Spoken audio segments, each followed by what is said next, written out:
जय नमस्तु तदं चन्द्रयानन्दिमं चेनिनन्दिसहा परमितत्पदिवेन्द्रपदु नम्यो सिद्धसुहा गुरुवेशः गोपतिरुई गोपति ज्ञान सहका हारणे तरण समर्थ मुनि गुरु संसार भक्त जो तउजनवरे अर्थ अर्थ है जो मैं विनाश भव जो मुन ममल ध्यान परिगो देखो गुरु को धन को साजी को महाराज को श्री मंगलाचरण ओंकार वेदांति शोधात्म प्रेमामि नित्यं तत्त्वार्थसारं ज्ञानमयं सम्यक् सम्यक् चरणं चैतन्ययुगं बोलिए शेष मेष धात्म देव की जय हो जय हो जय। आचार्य प्रवर सतगुरुवर आनंदाचार्य जी महाराज की जय हो जय हो जय।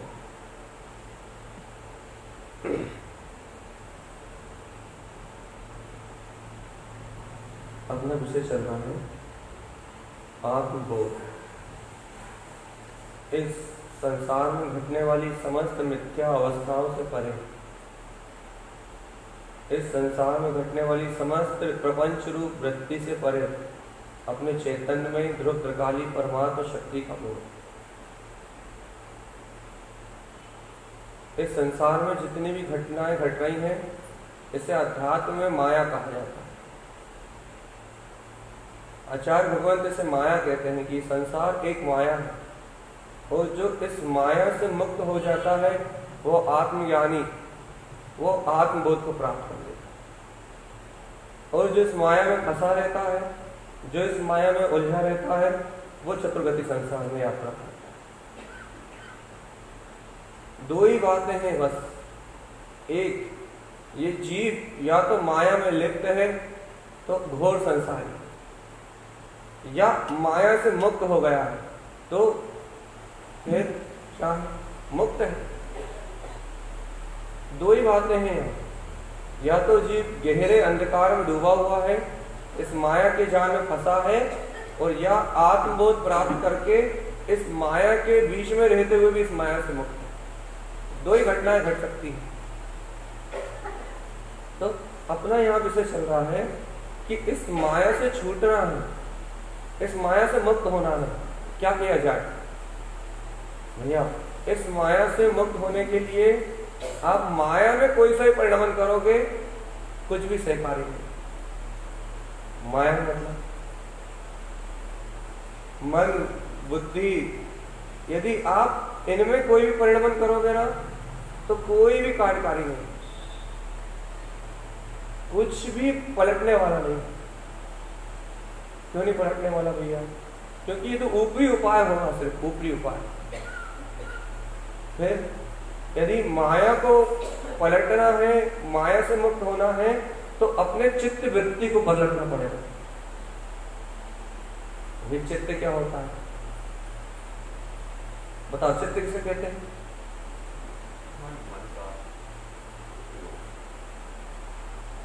मन तो विचारों की धारा का समूह है। बुद्धि तो उसमें सत्य और असत्य का निर्णय करती है। अहम तो मैं बने की भावना करता है। चित्त किसे कहते हैं? हाँ,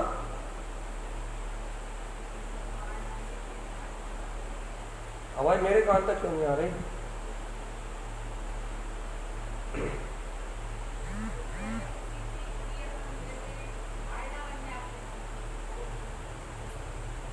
चित्त को आईने की उपमा दी जा सकती है।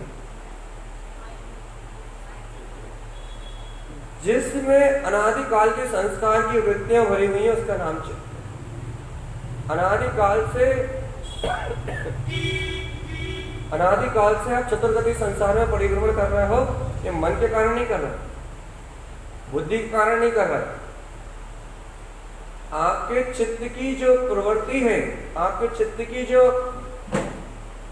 संस्कार प्रणाली है, उस चित्त की प्रवृत्ति के कारण से संसार बाहर नहीं है, संसार मन में नहीं है, संसार बुद्धि में नहीं है, संसार पूर्ण रूपेण आपके चित्त में है, आपकी प्रवृत्ति में है। माया पूर्ण रूप से आपकी प्रवृत्ति में है।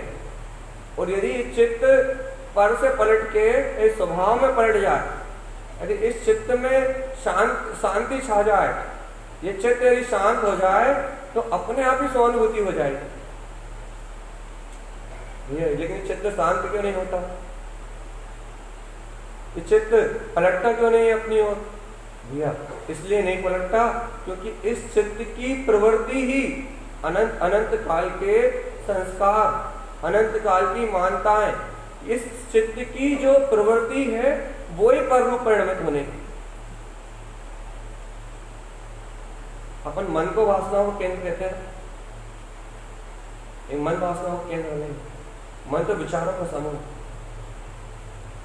अपन बुद्धि को कहते हैं ना कि भैया ये बुद्धि दुष्ट है जो अटकाती है, लेकिन भैया बुद्धि तो सत्य और असत का निर्णय मात्र करती है। लेकिन भैया वासनाओं का यदि कोई केंद्र है तो वो अपना चित्त है। अच्छा देखो, ये अपने चित्त में ही तो सारे प्रतिबिंब झलक रहे हैं। चित्त इच्छाओं की, मन में इच्छाएं होती हैं, लेकिन वासनाओं की पूंजी चित्त में है, संस्कार चित्त में पड़े हुए हैं। मन तो सिर्फ विचारों को उत्पन्न करता है, और जो विचार उत्पन्न होते हैं वो अच्छे हैं या बुरे, मेरे लिए हितकारी हैं या अहितकारी, इसकी निर्णय करने का नाम बुद्धि का है। फिर से कह रहा हूं, अच्छे सुनो आप बात। अंतर में अपना जो चित्त है, अंतर में अपने जो संस्कार है, वो चित्त अपना अंतर का जो चित्त, वो चित्त उत्पन्न करता है वासनाओं को। मन तो फिर उन वासनाओं को, उन इच्छाओं के साथ वहां विचारों में परिणमित होता है। देखो चित्त में तो अनंत वासनाएं भरी हुई हैं, लेकिन मन में विचारों में बहुत थोड़ी सी आती है। बहुत अच्छे से सुनो आप, चित्त में, जीव के चित्त में तो अनंत अनंत वासनाएं भरी हुई हैं, अनंत अनंत। मन के विचारों में तो वो बहुत थोड़ी सी आती है। बुद्धि के निर्णय में अच्छी हैं बुरी हैं, बुद्धि को तो और कम जानने में आती हैं। और भैया शरीर से परिणमित तो 1 या 2% होती है बस।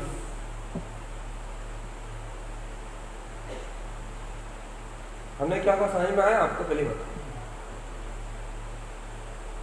समझ में आया बराबर कि चित्त में तो अनंत अनंत वासनाएं हैं, और ये चित्त वासनाओं का कुंभ है, और इन वासनाओं के कुंभ से ही संसार चलता है। इन वासनाओं के कुंज, इस वासना की का, ये वासना का जो कुंज है अपना चित्त, इसमें ही अनंत संसार भरा हुआ है, और इसका थोड़ा सा अंश उत्पन्न होकर बाहर मन तक आता है। तो ये क्या होता है, मन में वो विचार रूप उत्पन्न होता है। अपन मन के विचार बदलने लगते हैं, और मन के विचार अच्छे हैं या बुरे हैं, इस रुचि के अनुसार, आपकी रुचि के अनुसार बुद्धि आपका निर्णय करती है। किसी के लिए मन के विचार अच्छे हैं, पाप काम अच्छे हैं, किसी के लिए बुरे हैं, और किसी और कर्माधीन अवस्था से उसका 1-2% शरीर के परिणाम में घटता है। अच्छा बताओ, अपन सबसे ज्यादा शरीर के परिणाम से डरते हैं, जबकि वहां 1 या 2% घटनाएं घटती हैं बस। वही तत्समय की योग तत्समय। देखो चर्चा थोड़ी सी गहरी है,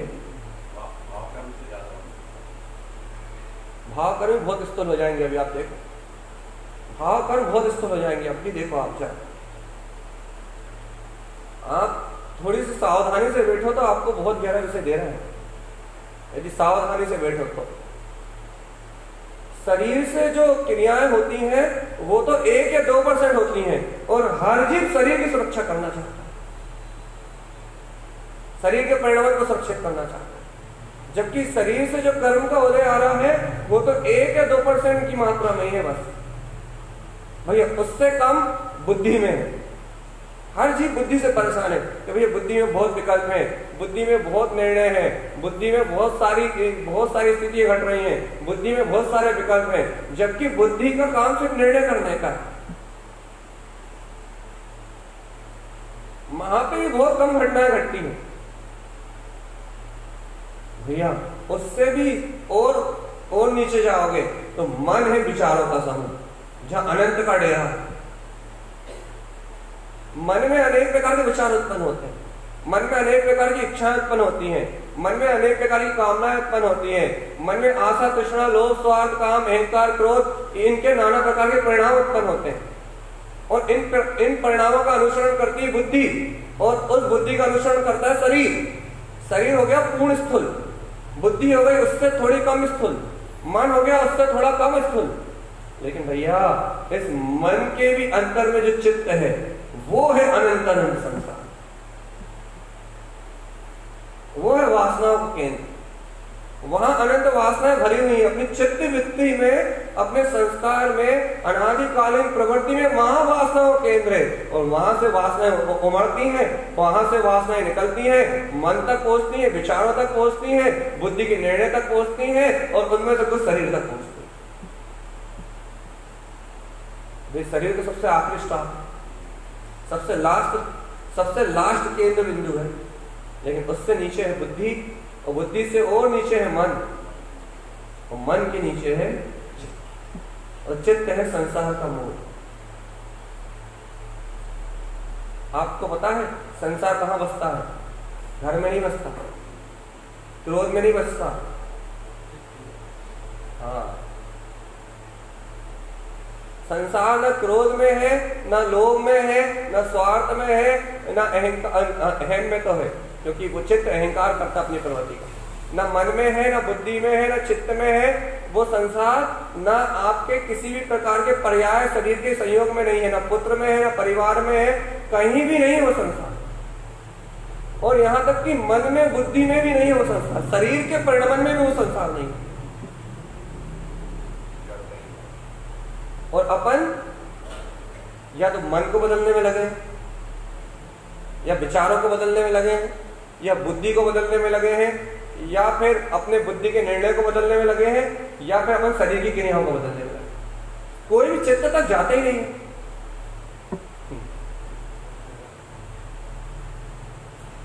पकड़ो, आप मेरी पकड़ सकते हो तो। या तो अपन अपनी बुद्धि को सत्य सत्य निर्णय में करने में लगे, भाई ये सही है ये गलत, या अपन बुद्धि में फंसे, या अपन मन के निर्णय करने में लगे हुए, मन के विचार अच्छे हैं बुरे, मन के विचार बदलो, या तो अपन यहाँ अटके हुए हैं, या अपन शरीर की क्रिया बदलने में लगे हुए हैं, शुभ नहीं अशुभ करो, अशुभ नहीं शुभ करो। बस पूरा जनमानस, सारे लोग धर्म के नाम पे बस यहीं तक सीमित है, मन तक, बुद्धि तक, या फिर बाहर की शरीर की क्रिया तक। इससे आगे की कहानी किसी को पता ही नहीं, इसलिए किसी को धर्म मिलता नहीं। इससे आगे की, इससे ऊपर की कहानी किसी को पता ही नहीं है, इससे आगे की आराधना साधना का मार्ग किसी को पता ही नहीं है, इसलिए धर्म को कोई जानते ही नहीं। सब धर्म के नाम पे क्रियाएं कर रहे हैं, सब धर्म के नाम पे व्यवहार निभा रहे हैं, सब धर्म के नाम पे विचार भाव बदल रहे हैं, सब धर्म के नाम पे अपने निर्णय बदल रहे हैं। लेकिन भैया कोई भी धर्म को ग्रहण करने के लिए अपने चित्त को नहीं बदल रहा,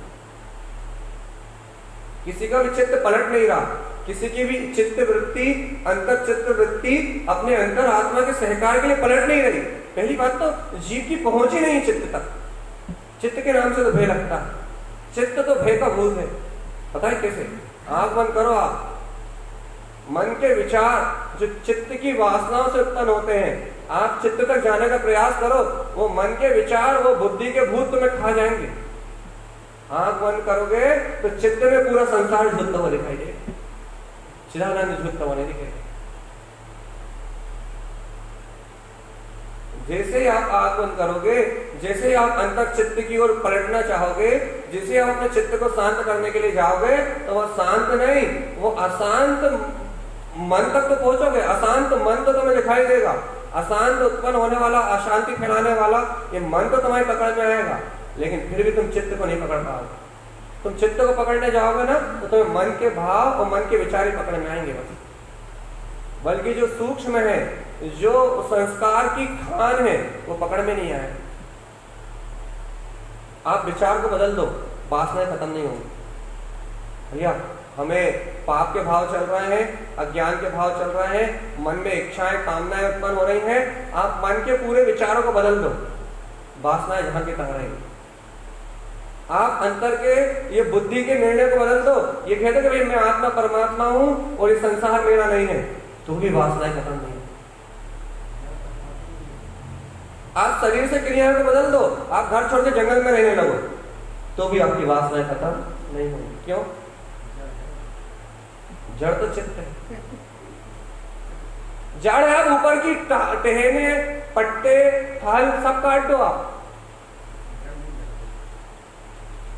भैया ये बुद्धि तो उसके पत्ते हैं, शरीर तो फल है, और भैया मन के विचार तो उसकी टहनी है। आप मन के विचारों की टहनी काट दो, आप बुद्धि के पत्ते झड़ा दो, आप शरीर से क्रिया के फल को हटा दो, लेकिन तना जहां का तहां गड़ा बैठा हुआ है, तना जहां का तहां स्थायी बैठा हुआ है। और वो तना जो वासना वो पिंड है, वो जो वासना वो केंद्र है, उससे वासनाएं अनंत भरी हुई है, वो तो हरा भरा फिर हो जाए। शुभ क्रियाएं करके, शुभ भाव करके, बाहर की प्रवृत्ति को बदल के आप पत्तियां हटा दो, फल हटा दो, आप सब कुछ बाहर की प्रवृत्ति को हटा दो, लेकिन भैया जब तक चित्त से, अंतर से उन संस्कारों का दमन नहीं होगा, जब तक चित्त में अपने चेतन स्वभाव की ओर परिणति परिणमित नहीं होगी, तब तक भैया, तब तक इन संसार से वासनाओं का अंत होने वाला। बताओ भाई, संसार को छोड़ना, आत्मबोध को प्राप्त करना, संसार को छोड़ना, तो मन के विचार को नहीं बदलना।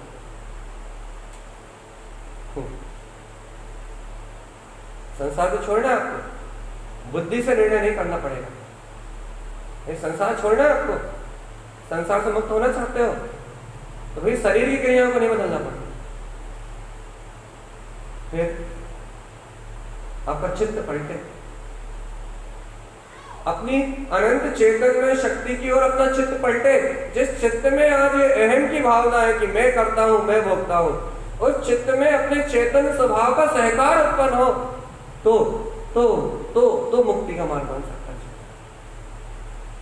जैसे कि हमने कल भी कहा था भैया कि आपका जाप, आपका पाठ, आपकी पूजा, आपका चित्तालय आना, आपका नियम करना, आपका व्रत करना, ये सारी क्रियाओं में लक्ष्य अपने चिदानंद स्वभाव का हो, ये मूल था।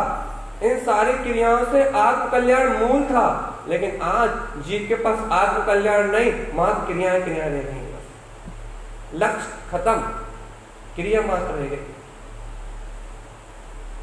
जप करने का मूल था कि भैया जप करके अपने आप को एकाग्र करके आत्म तत्व को उपलब्ध करना, लेकिन आत्म तत्व को उपलब्ध करने का लक्ष्य तो एक तरफ, लेकिन वो जप की क्रिया मात्र रह गई कि बस जप निपटाना है, जप से अपना काम निपटाना है, बस क्रिया रह गई है, सब परिणाम का माध्यम रह गया है। लेकिन जो मूल तत्व था, जो मूल शक्ति थी, उस शक्ति को तो भूल ही गए। अच्छा बताओ, ये सारी क्रियाएं मुक्त होने के लिए है, बंधन के लिए? सत्य चर्चा सुन रहे हो आप,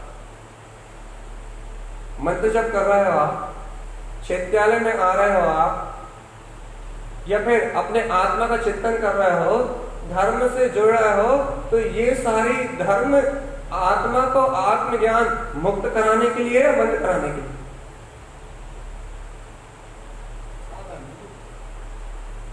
तो बताओ ना, ये सारे साधन मुक्ति के हैं, बंधन के? मुक्ति होने के लिए है ना। लेकिन भैया अपन ने साधनों का बंधन ही मान बैठ गए, मुक्ति को तो भूल ही गए।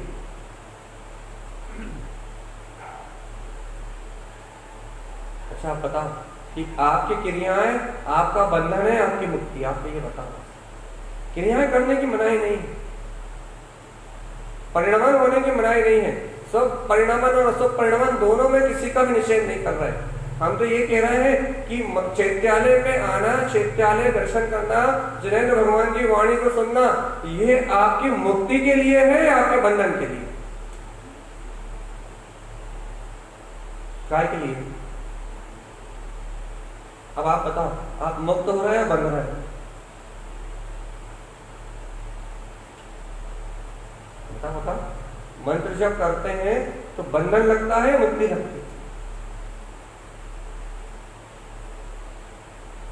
बताओ।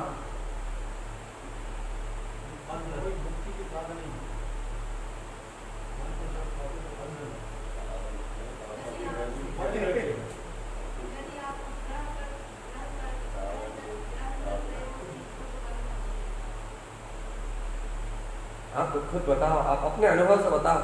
आप उपवास कर रहे हो, मान लो एकासन कर रहे हो, आप कोई पूजा कर रहे हो, आप वो कोई स्वाध्याय कर रहे हो, आप यदि कोई चिंतन कर रहे हो, तो वो आपको बंधन महसूस हो रहा है या आपको मुक्ति महसूस हो रही है? आपको ये बात, यदि बंधन महसूस हो रहा तो आप धर्म थोड़ी कर रहे हो, क्रिया कर रहे हो।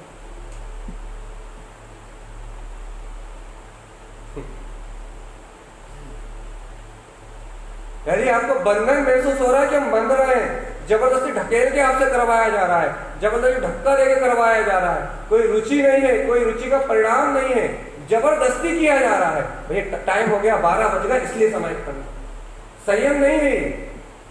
संयम तब है जब आपकी रुचि हो। हम 12 बजे की समय करने का निश्चय नहीं कर रहे, हम खुद करते हैं, लेकिन वो हमारे लिए बंधन नहीं है, वो हमारे लिए स्वतंत्रता। तो आपकी क्रियाएं आपका बंधन है, आपकी मुक्ति? पहले आप ये तो विचार करो।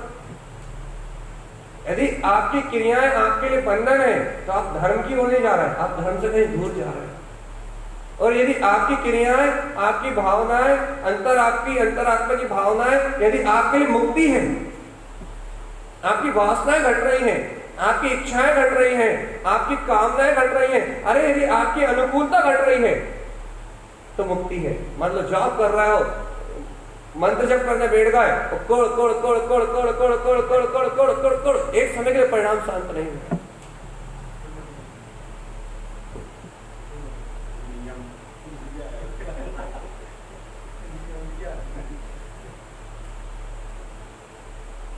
नियम तोड़ने की बात नहीं कह रहे, हम तो ये कह रहे हैं कि आपकी क्रियाएं आपके मुक्ति का साधन है या संसार में बंधने का कारण है? आप तो ये बताओ। आप मुक्ति को जानते हो भैया, आप स्वतंत्रता को जानते हो, आप स्वाधीनता को जानते हो। यदि आपकी क्रियाएं आपको मुक्ति का साधन है तो भैया वो मोक्ष मार्ग है। लेकिन यदि आपकी क्रिया आपके लिए बंध का साधन है, वो तो 84 लाख योनियों में परिभ्रमण हो ही रहा है, अनादि से हो रहा है और अनंत काल तक होता है। ऐसे मैंने यह उदाहरण यही दिया है कि भैया चित्त आत्मा का तना है, तना अर्थात चित्त में ही संसार है, इस चित्त की प्रवृत्ति में ही संसार है। तो भैया इसकी डालियां ये मन है, इस डालियों को काट तो कुछ नहीं होगा। इसके पत्ते ये बुद्धि के निर्णय है, इन पत्तों को हटा दो कुछ नहीं होगा। और इनका फल इस शरीर से होने वाली क्रिया है, इन फलों को पूरा साफ कर दो तो भी कुछ नहीं होगा। एक बारिश होगी, वापस डालियां भी निकल आएंगी, पत्ते भी उग जाएंगे और संसार के फल भी लग जाएंगे। लेकिन भैया मूल में वासनाओं केंद्र तो चित्त में भरा हुआ, और ये चित्त ये संसार के चित्त पटल को ऐसा दिखाता है कि ये सारा संसार ही मेरा रूप है। ये चित्त इन परपर्याय परिणमन का इतना अहम करता है कि जैसे परपर्याय इसका स्वभाव है, ये चित्त इन परपर्यायों का इतना गाढ़व रख रहा है, इतना अहम रखता है कि जैसे संसार इसकी माया है, सही में इसकी माया है, क्योंकि इस चित्त में ही पूरा संसार बसा हुआ है। बुद्ध परिवार धन संपदा में संसार नहीं है, लोभ क्रोध काम स्वार्थ अहंकार इनमें संसार नहीं है। अरे मन बुद्धि और इस शरीर में भी संसार नहीं है, पूरा संसार चित्त में है। बस पूरा संसार, पूरे चित्र, पूरा का पूरा संसार इस चित्त के अंतर निवास करता है। इसलिए तो कहते हैं संसार कहीं बाहर नहीं, अज्ञानी के अंतर में संसार निवास करता है।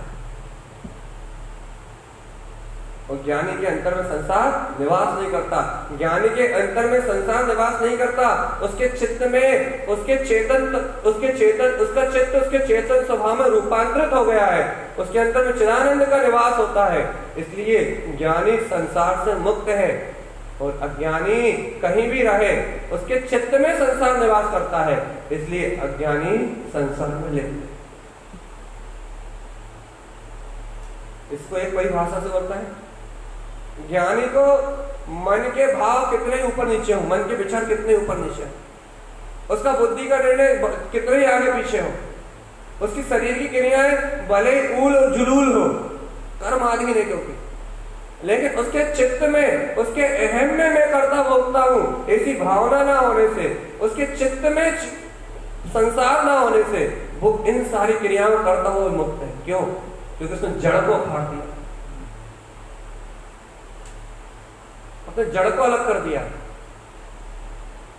आज का अज्ञानी समाज ज्ञानियों को अपने अनुसार देखना चाहता है, और उसने ज्ञानियों की परिभाषा अपने अनुसार बना दी कि भाई ज्ञानी मतलब कौन जिसे क्रोध नहीं आना चाहिए, ज्ञानी मतलब कौन जो भैया बिल्कुल शांत हो, ज्ञानी मतलब कौन जो जंगल में रहता हो, ज्ञानी मतलब कौन जो बिल्कुल साधु हो, संत हो, ज्ञानी मतलब कौन भैया जो एक टाइम भोजन करता हो, ज्ञानी मतलब कौन जिसका शरीर सूख गया हो। मतलब ज्ञानी भी अज्ञानी समाज की परिभाषा में बैठ गया, कहीं क्रियाओं में बढ़ गया है, कहीं नाना प्रकार की मान्यताओं में बढ़ गया है, कहीं नाना प्रकार के प्रपंचों में बढ़ गया है। आज का अज्ञानी समाज ज्ञानी को भी अपनी परिभाषा में देखना चाहता है, जबकि ज्ञानी अज्ञानियों की परिभाषा से सिद्ध होने वाला है। ज्ञानी अज्ञानियों की दृष्टि से प्रमाणित होने वाला नहीं है। क्यों? क्योंकि ज्ञानी तो अपने आत्मानंद आत्मज्ञान से प्रमाणित होने वाला है। ज्ञानी कौन? जिसके चित्त की प्रवृत्ति अपने चेतन स्वभाव में रूपांतरित हो गई हो, जिसकी चित्त की प्रवृत्ति अपने चेतन में निराकार ब्रह्म शक्ति के बोध में रूपांतरित हो गई हो, जिसकी चित्त की वृत्ति अपने निराकार आनंद स्वभाव के अतीन्द्रिय आनंद में परिवर्तित हो गई हो, बस भैया एकमात्र वही ज्ञान। और जिसकी चित्त वृत्ति अपने चेतन स्वभाव मैं परमात्मा हूं, जिनेश्वर हूं, जिसकी चित्त की वृत्ति अपने चेतन स्वभाव की ओर नहीं पलटी, या वो कभी ज्ञानी नहीं हो सकता। आप बदल दो मन के भाव को, कितनी देर के लिए बदलोगे? आप बदल दो शरीर की क्रियाओं को, कितनी देर के लिए बदलोगे? आप कल कितना निर्णय करोगे कि मैं आत्मा हूं शरीर नहीं, कितनी देर करोगे? लेकिन चित्त में वही झांकी उत्पन्न होगी, अनंत काल की वही वासनाएं उत्पन्न होंगी, अनंत काल की वही भावनाएं उत्पन्न होंगी, अनंत काल के वही संस्कार उत्पन्न होंगे। सारा निर्णय, सारे विचार, सारी की सारी जितनी भी तुमने निर्णय करे, विचार करे, या जो कर्मों को परिणमन बना हुआ है शरीर से वो प्रकट होगा, और तुम्हारी मन, बुद्धि और शरीर उन कर्म आधारित धाराओं में बह जाएगा। तुम महसूस करोगे कि हम जहां के तहां, हमने इतना निर्णय किया, कोई काम में नहीं आया। हमने इतने सारे विचारों को बदला, मन के इतने सारे विचारों को बदला, मन को इतना मारा हमने, कोई काम में नहीं आया। हमने शरीर से इतनी क्रियाएं बदली, कोई काम में नहीं आई। क्यों नहीं आई? क्योंकि चित्त तो जहां का तहां रहा, वासना का मूल केंद्र तो जहां का तहां रहा ना। उसमें जरा सी हवा मिली, जरा सा पोषण मिला और वो हरा भरा हो जाए। देखो गर्मी में अच्छे अच्छे वृक्ष सूख जाते हैं, लेकिन बारिश ऋतु आते ही फिर फल जाते हैं, फिर फूल जाते हैं, फिर जैसे तैसे विकसित हो जाते हैं। ऐसे भैया आप मन को तपा लो अज्ञान भाव सहित, आप भाव बदल लो, सुख भाव कर लो, असुख पाटा दो, आप विचार बदल लो अपने, कोई अंतर नहीं पड़ेगा। आप अपना निर्णय बदल लो थोड़ी देर के लिए, वहां भी कुछ भी नहीं होगा। और आप अपने शरीर की क्रिया बदल लो थोड़ी देर के लिए, कुछ नहीं होगा। फिर ऋतु बदलेगी, फिर हरे भरे हो जाएंगे, फिर वही इच्छाएं, वही कामनाएं, वही मन के संकल्प विकल्प, और वही पिसे, वही पाप, वही कसाय, वही का वही पूरा परिणमन प्रारंभ हो जाएगा। जैसे थे वैसे के वैसे पाओगे अपने आप। ये मोक्ष मार्ग क्या है? चैतन्य की, चित्त की वृत्ति को बदलने का नाम मोक्ष मार्ग। हमने परसों भी यही चर्चा करी। परसों हमने वासनाओं के नाम से वासनाओं का रूपांतरण कहा था। कल भी हमने यही चर्चा करी। कल हमने ऐसे अपनी चेतन शक्ति का रूपांतरण कहा। आज भी हम वही विषय ले रहे हैं। आज हम इसे चित्त का रूपांतरण कह रहे हैं। चर्चा वही की वही है।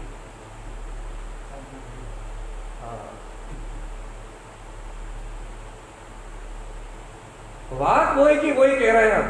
सिद्धांत वही का वही कह रहे हैं। एक ही विषय कह रहे हैं, एक ही शक्ति को कह रहे हैं। परसों भी वही बात कही थी हमने। कल भी वही का वही विषय दिया था और आज भी बिल्कुल वही की वही बात कह रहे हैं हम आपसे। लेकिन बस आपको पकड़ में आ जाए, नए तरीके से कह रहे हैं। आप अपनी चेतन शक्ति के बोध को पकड़ पाओ, आप अपनी आत्म शक्ति के बोध को पकड़ पाओ, इसलिए बिल्कुल नए तरीके से कह रहे हैं कि आपको पहले मन के विचारों को बदलने की इच्छा खत्म है। क्यों? जब तक मन को ये विचारों को बदलने की कामना है, तब तक आपके पास मैं कुछ करता हूं ऐसा चित्त में अहम है। और जब तक मैं करता हूं का अहम है, जब तक चित्त को नहीं बदला जा सकता। पहले आपको शरीर की क्रियाएं बदलने की कामना खत्म हो, क्योंकि जब तक मैं शरीर का कुछ करता हूं ऐसी भावना है, तब तक भी चैतन्य के बोध को प्राप्त नहीं। पहले आपको बुद्धि के निर्णय को करने की, जो बुद्धि निर्णय करती है कि ये मेरे लिए हितकारी है, ये मेरे लिए अहितकारी है, ये मेरे लिए इष्ट है, ये मेरे लिए अनिष्ट है, पहले आपका बुद्धि से विश्वास उठे। पहले आपको ये बोध हो कि भैया ये बुद्धि भी ऊपर ही ऊपर काम करती है, ऊपर ही ऊपर निर्णय करती है। इस बुद्धि के निर्णय से भी मेरा कोई काम बनने वाला है।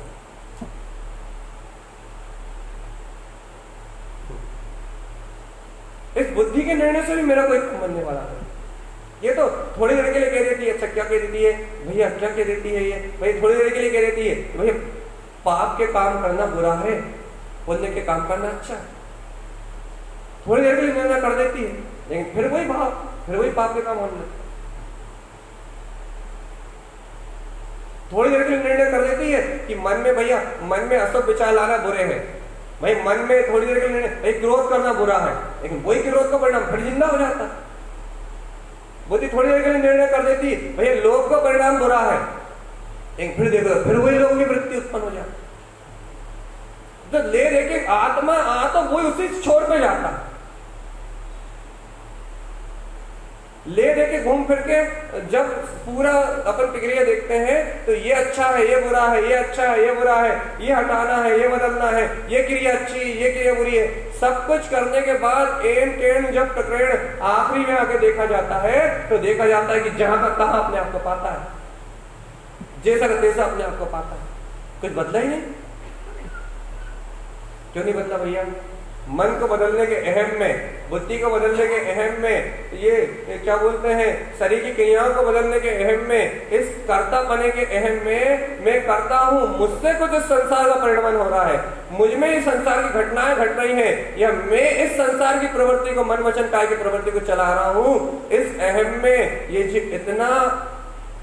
इतना मदहोश हो जाता है, इतना अहंकार से भर जाता है कि इसके अहंकार की वृत्ति इसको ये भुला देती है कि ये तो अकर्ता, अभोक्ता, अतीन्द्रिय, निराकार चेतन आत्मा है जिसका इस संसार से कोई संबंध ही नहीं है। जो चेतना इस संसार से जुड़ी नहीं है, जो शुद्ध बुद्ध निराकार चेतन में अतीन्द्रिय आत्मा इस संसार में उत्पन्न ही नहीं हुई, जिसका इस संसार से कोई संबंध ही नहीं है, उस निराकार शक्ति को भूल जाता है, उस अद्वैत अपने अभिन्न वीतराग पद को भूल जाता है, अपने अनंत चतुष्टय में अपनी निज चेतन में शक्ति को भूल जाता है। उसको याद रह जाता है मन, बुद्धि या शरीर की क्रिया, बस याद यही रहता है। इसके पीछे जो अतीन्द्रिय अनंत आनंद का पुंज अपना वीतराग, अकर्ता, अभोक्ता, निराकार चेतन तत्व परमात्मा छुपा है, उसका तो स्मरण नहीं आता, उसका तो बोध ही नहीं आता। बताओ भगवान आप क्या बदलना चाहते हैं? अच्छा बताओ। शरीर की क्रिया। क्या बदलना चाहते हैं? बुद्धि के निर्णय। भैया हम तो आत्मा है, हम शरीर नहीं है। बुद्धि के निर्णय बदलना चाहते हैं। क्या बदलना चाहते हैं? मन के विचार। क्यों? भाई मन बहुत पुण्य पाप के भाव करता है, बहुत उल्टे सीधे विचार मन के अंदर में भरे हुए हैं। तो भाई मन में आ कहां से रहे? मन ला कहां से रहा है इस कचरे को? मन में कचरा निकल कर कहां से आ रहा है? उस वासना के केंद्र को तो पकड़ो तो पता लगेगा। जो कर्तव्य का अहम है, कर्ता पने की मानता है, इस संसार को जो सत्य मान के बैठा है, इस संसार को जो सत्य रूप धारण करके बैठा है, इस संसार को जो मैं मान के बैठा है, वो तो तुम्हारी चित्त की वृत्ति है, वो तुम्हारी अनादि निरंतर प्रवृत्ति है जो तुम्हारे चित्त में बस गई है। वो चित्त ही इन वासना का मूल केंद्र है और उस मूल केंद्र से ये मन, बुद्धि और शरीर के परिणाम उत्पन्न हो रहा है। ये तो कर्मजनित अवस्था है। बुद्धि का मिलना कर्मजनित अवस्था है। मन में विचारों का उत्पन्न होना कर्मजनित अवस्थाएं है। शरीर का परिणाम स्थूल नो कर्म का परिणाम है भैया। लेकिन मूल जड़ तो चित्त में जाके बैठी हुई है, जहां अहम है संसार का, जहां मैं बना है संसार में, जहां मैं ही करता हूं, मैं ही इस विश्व का करने वाला हूं। ऐसी मिथ्या मानना अपने अंतर में बैठी,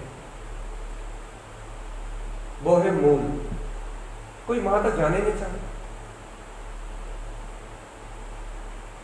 कोई उसको उखाड़ के फेंकने नहीं चाहता, कोई उस मानता को, उस अहम को, उस अहंकार के संस्कार को निकाल के फेंकने नहीं चाहता। सब मन का परिवर्तन चाहते हैं, बुद्धि का चाहते हैं, शरीर की क्रियाओं का परिवर्तन चाहते हैं, लेकिन कोई भी अपने चित्त को अपनी चेतना में रूपांतरित करने नहीं चाहता कि हमारे चित्त संसार में रूपांतरित ना होके, पर पर्याय के अहम में रूपांतरित ना होके, मैं करता हूं, मैं भोगता हूं, इन मिथ्या संस्कारों में रूपांतरित ना होके हमारा चित्त अपने चेतन चिदानंद, अपने वीतराग ध्रुव स्वभाव रूप रूपांतरित हो जाए, अपने ज्ञान विज्ञान में चेतन शक्ति में रूपांतरित हो जाए। कोई ऐसा अभ्यास ही नहीं करना चाहता।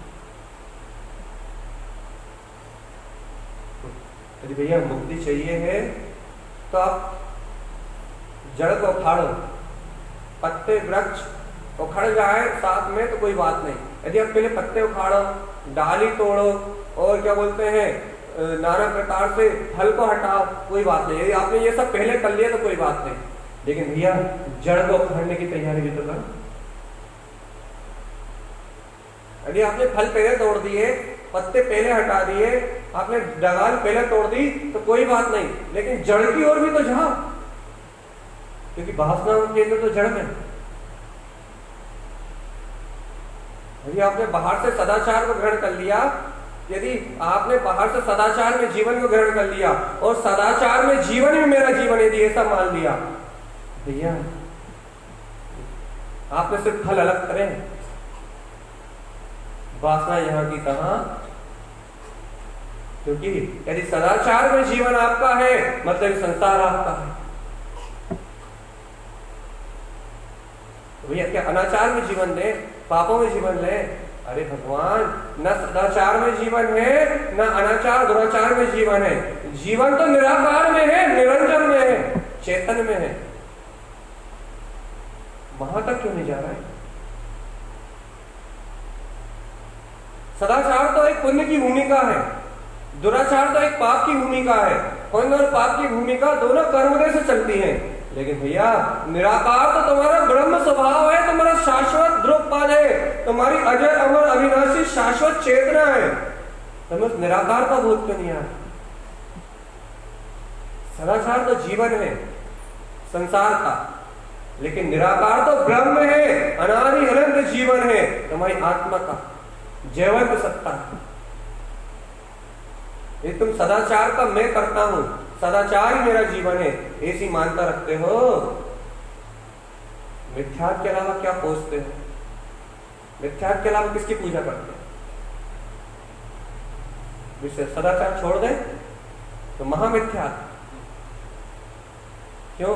क्योंकि वो तो कर्म की अवस्था है। वो तो कर्म का परिणमन है, जब जैसा घटना है उसके साथ वैसा घट रहा है। लेकिन भगवान ये आत्मा कहाँ सदाचार का पालन करता? आत्मा तो अपने अनंत चतुष्टय का पालन करता। भैया मैंने तो सुना है, आत्मा तो अनंत दर्शन, अनंत ज्ञान, अनंत सब, अनंत वीर में, केवल ज्ञान केवल दर्शन में, अतीन्द्रिय आनंद के स्वभाव में व्यक्त शक्ति का नाम। मैंने तो आत्मा को सदाचारी कभी नहीं सुना।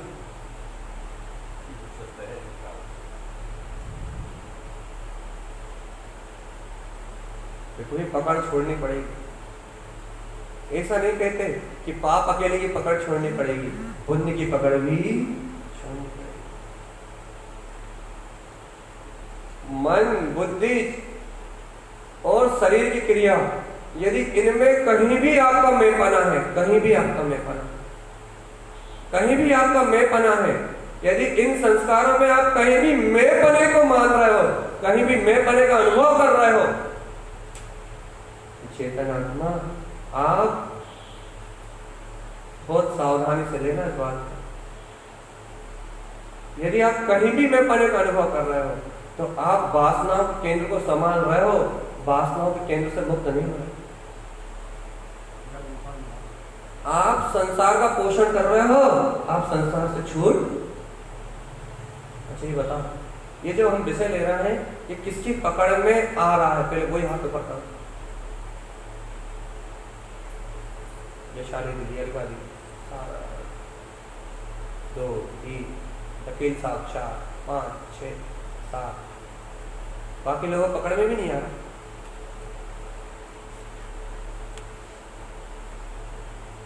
बाकी लोगों पकड़ भी नहीं आ रहा।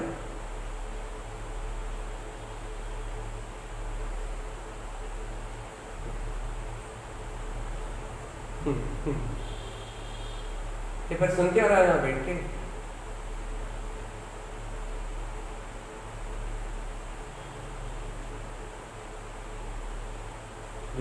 ये आत्म साधना के गुण रहस्य, ये आत्म साधना की गुण चर्चा है। और ये गुण रहस्य जो आत्मा के, जो भव्य प्राणी जानते हैं, जो भव्य जीव इन रहस्यों को जानते हैं, वो क्षण में मुक्ति को पा लेते हैं। वो न मन को बदलते, न मन के विचारों को बदलते, न शरीर की क्रिया को बदलते, न बुद्धि के निर्णय को बदलते, वो सीधे जड़ मूल से पूरे सिद्धांत को ही बदल देते हैं, चित्त को ही बदल देते हैं। और चित्त को जो बदल देता है, चित्त को जो रूपांतरित कर देता है, भैया वो क्षण में मुक्त हो जाता है।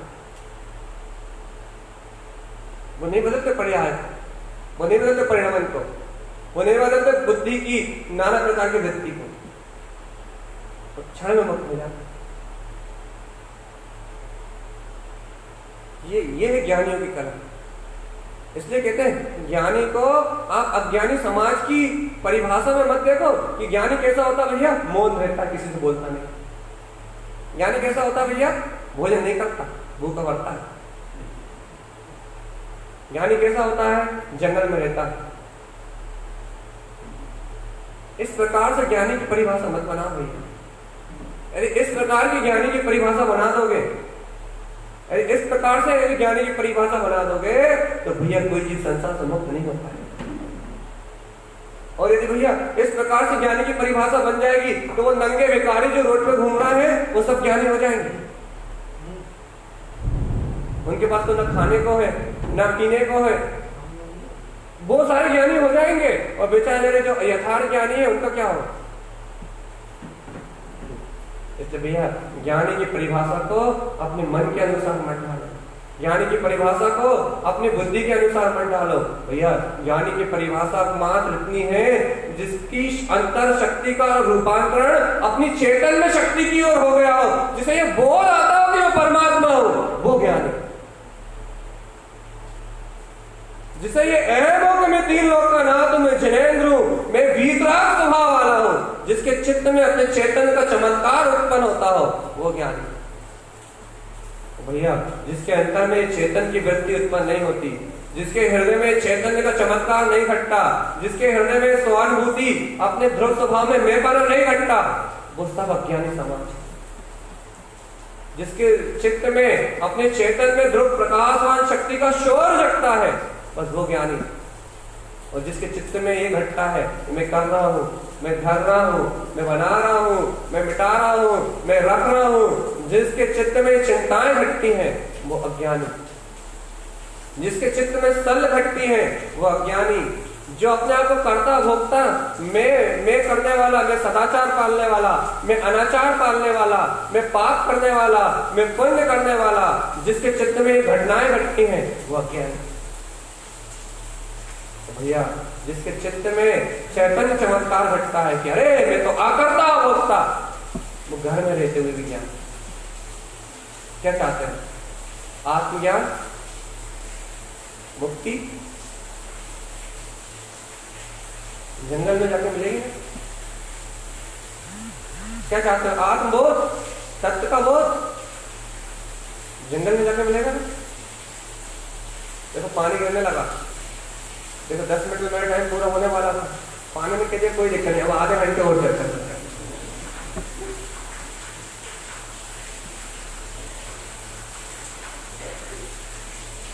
अब तो आधे घंटे कोई पानी गिरेगा तो घर पर कोई बजाना ही नहीं, तो पानी ने कह दिया आधे घंटे और करो, छूट। जी जल्दी बता, जल्दी जल्दी करो भैया, देर मत करो। आप बताओ कि क्या चाहते हो? कि जंगल में जाके मुक्त हुआ जा सकता है, ये अभी जहां हो, जिस भूमिका में बैठे हो वहां मुक्ति प्राप्त की जा सकती है। सच्चा मुक्ति का लक्ष्य बना, सच्चे मुमुक्षु बनो, सच्ची मोक्ष की जिज्ञासा लेके आओ, सच्चे ज्ञान अमृत को ग्रहण करने की भावना लेके आओ, सच्चे ज्ञान अमृत को पीने की भावना लेके आओ। ये निष्कृष्ट पंचकता जरूर है। ये मानते हैं कि अपन पुण्य के वजह लेके नहीं आए कि अपन जंगल में रह के सके। यहाँ मानते हैं कि अपन इतने सुख कर्म मान के नहीं आए कि अपने परिणामों में बहुत सुखता रह सके, अपने मन में विकार उत्पन्न ना हो। हम मानते हैं कि यहाँ पर इतना अच्छा आचरण लेके नहीं आए कि अपने देह से पाप आदि अनाचार की क्रिया ना हो, इतनी अच्छी भावना, इतना अच्छा कार्य अपन लेके नहीं आए। ये सब अपन मानते हैं, इसमें हमें कोई, इस बात को स्वीकार करने में हमें कोई दिक्कत नहीं है। लेकिन भैया जो शरीर से पाप नहीं कर रहा है उनको वैरागी नहीं कहते, जिनके मन में बुरे विचार नहीं का चल रहा है उनको वैरागी नहीं कहते, जिनके बुद्धि में भैया पुण्य है, सदाचार है, उनको वैरागी नहीं कहते। वैरागी तो उन्हें कहते हैं जो मन बुद्धि से विरक्त होते हैं, जो संसार के परिणाम से विरक्त होते हैं, जो आत्मज्ञानी है, वहां उन्हीं को वैरागी कहते हैं। वैरागी की परिभाषा आत्मज्ञान से प्राप्त होती है, बाहर की क्रियाओं से आपकी काय से प्रारंभ होती।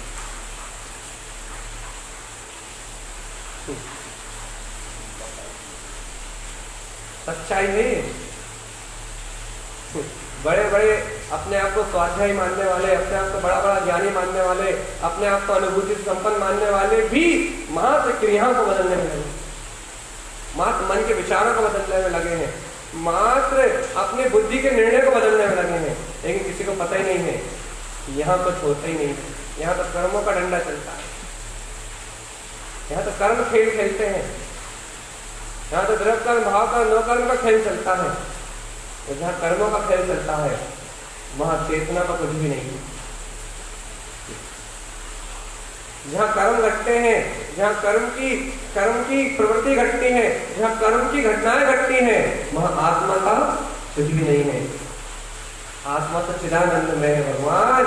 यदि अपनी चेतना को रूपांतरित करना चाहते हो तो इस संसार का अहम छोड़ो कि सदाचार करता हूँ, मैं अनाचार करता हूँ, पुण्य करता हूँ, पाप करता हूँ, घर में रहता हूँ या जंगल में रहता हूँ, मुझे छोड़ना है या मुझे ग्रहण करना है, मुझे किसी को अपनाना है या किसी को पराया करना है।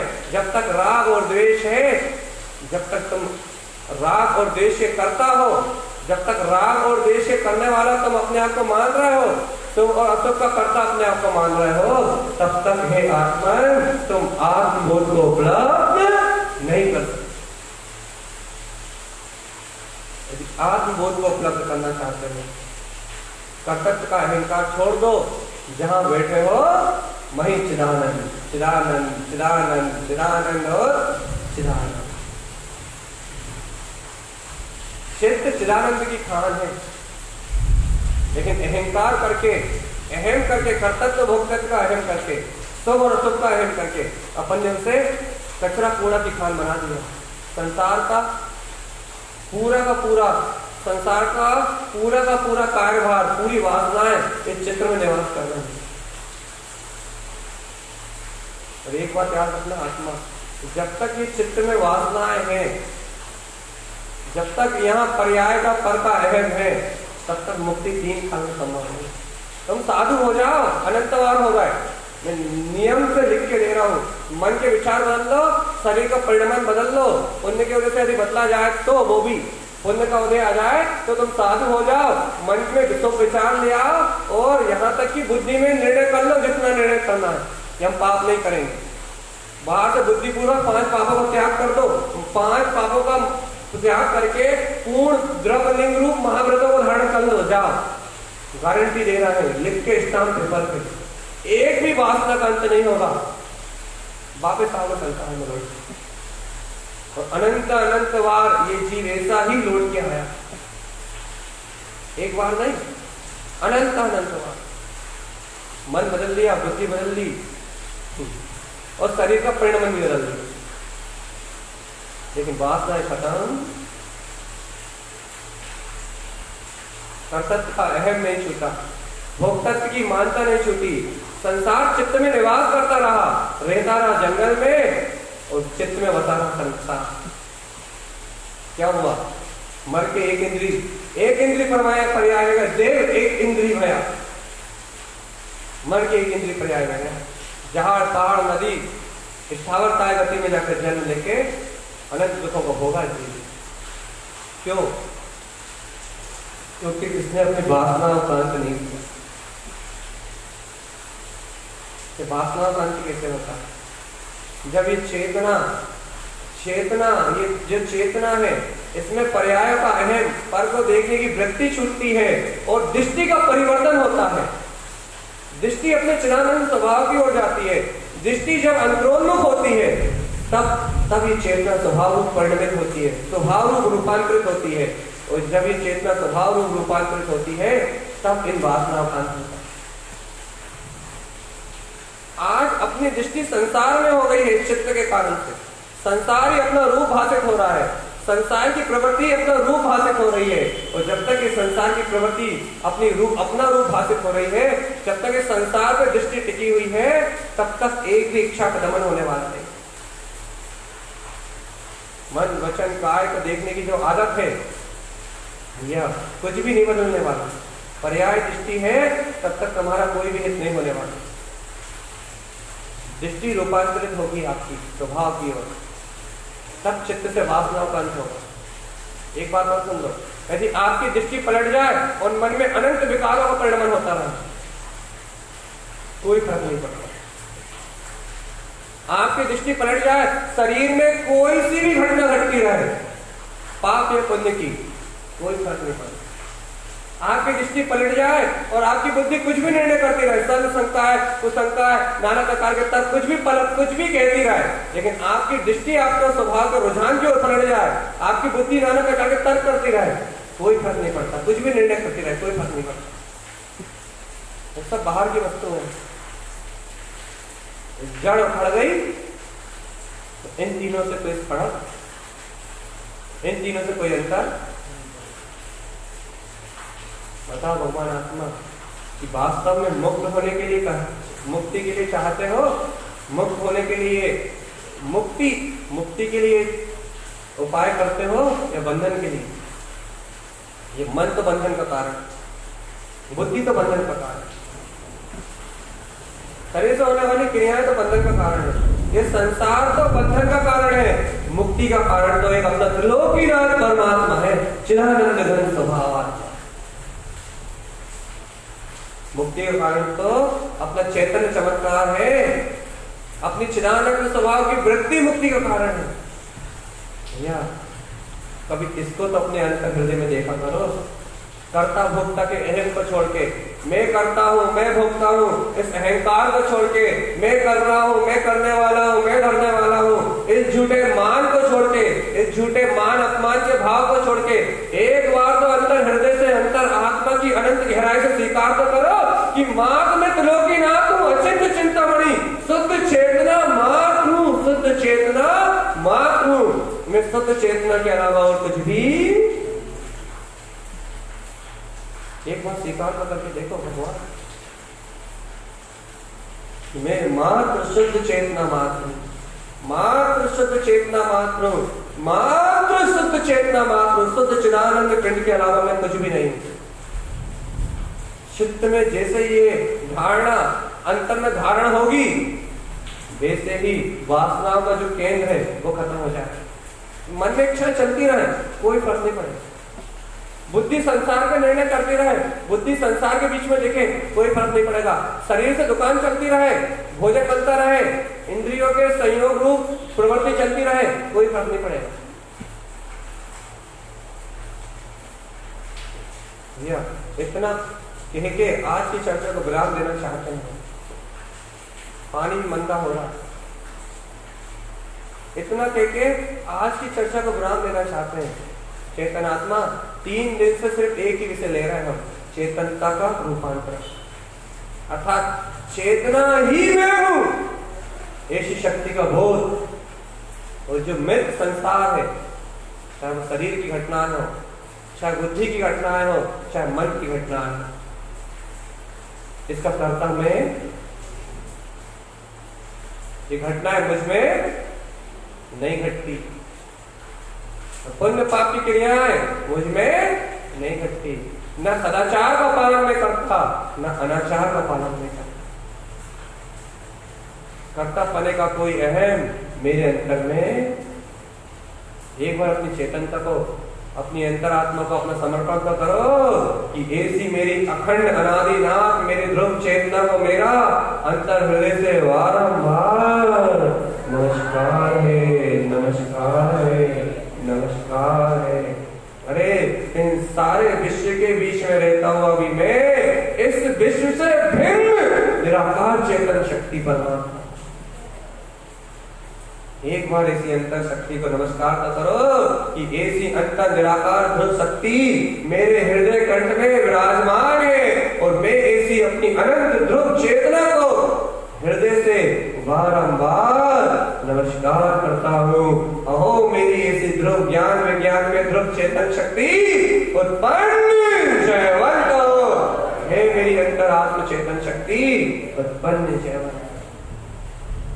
एक बार ऐसा आह्वान करो चेतन आत्मा।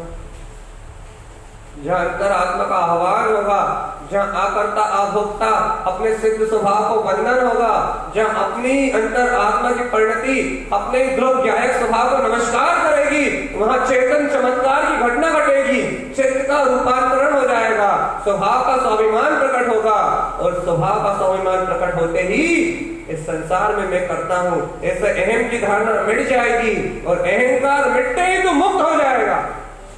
जब तक अहंकार तब तक बंधन, और जहां अहंकार का दमन हुआ वहां मुक्ति।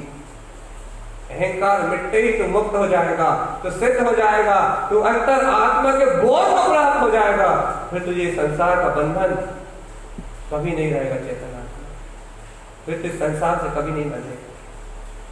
भैया जो वास्तविकता में संसार से छूटना चाहते हैं उनके लिए मान, भैया जो नहीं छूटना चाहते उन्हें जो करना वो करो। जो वास्तविकता में संसार से छूटना चाहते हैं उनके लिए जैन परमात्मा की यही आज्ञा है, और जो नहीं छूटना चाहते उन्हें जैसा मन में मनमानी करने की इच्छा हो वैसा करो, लेकिन मुक्ति तो यहीं से मिलेगी, आत्मज्ञान से मिलेगी, तत्व बोध से मिलेगी, अपने आत्म जागरण से मुक्ति मिलेगी, और बिना आत्म जागरण के मुक्ति मिलने वाली नहीं है।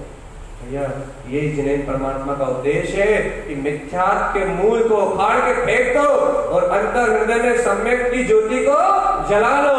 इससे ही संसार का दमन हो जाएगा, इससे ही संसार का अंत हो जाएगा, और एकमात्र यही मुक्ति का उपाय है। भैया इस मार्ग को सभी भव आत्मा अपना के और मुक्ति श्री को वर्ण करें इन्हीं मंगल भावनाओं के साथ। बोलिए आचार्य प्रवर सद्गुरुवर तरन तरन